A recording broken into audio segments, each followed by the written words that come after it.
Nadali na, nagwala na si Madam. Finally! O, diba? Bakit ganyan ang voice over ko? Kasi meron akong pinapanood na ganyan magsalita.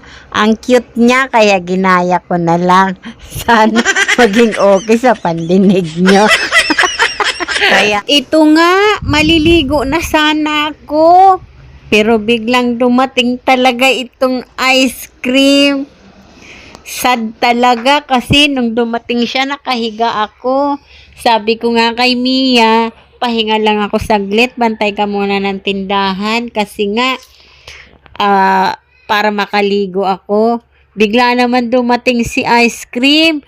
O diba, imbes na magpahinga ako dahil nga maliligo ako, napilitan akong ilagay muna siya sa freezer kasi hindi talaga siya pwedeng hindi ilagay kasi alam niyo na matutunaw. Ang sama talaga ng loob ko. Kasi nga, nagpahinga nga ako para makaligo. Tapos, ice cream pa yung dumating. Eh, di kailangan ko muna talaga siyang gawin bago ako makaligo. Ang seste, napagod na ulit ako. Paano ba to? Pahinga na lang ulit ng konti para makaligo ulit. Ang hirap talaga maging tendera. O, diba? Bakit ganyan ang voice over ko? Kasi meron akong pinapanood na ganyan magsalita. Ang cute niya, kaya ginaya ko na lang. Sana maging okay sa pandinig nyo. Kaya nga, kailangan talagang tanggapin na ganito talaga ang buhay tindera. Kahit na maliligo ka na lang, kailangan mo pa talagang magtrabaho. At nang matapos ko nga, sabi ko kay Mia, ilabas na yung mga karton. Ilagay na doon sa lagayan para malinis na dito. Para makaligo naman agad ako pagkatapos nito.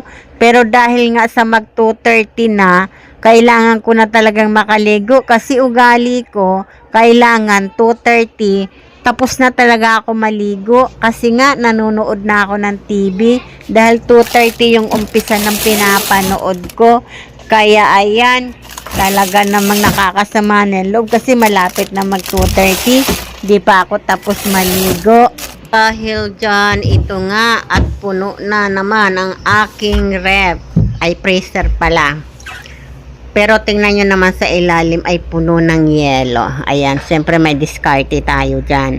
Ilalagay ko muna siya doon sa kabilang rep ko. Yung freezer noon, lalagyan ko yun ng yelo. Tapos pag tumigas, saka ko ililipat dito sa freezer ng ice cream ko.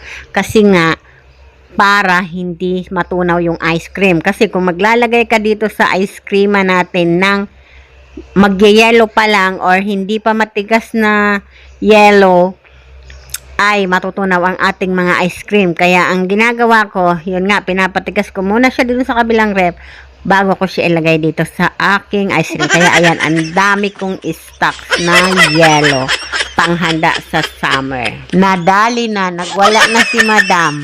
Finally, ito nga at nakaligo na si Madam. Kaya start na tayo manood ng TV. Ito't malapit na mag-uumpisa na talaga. Alang talaga at umabot.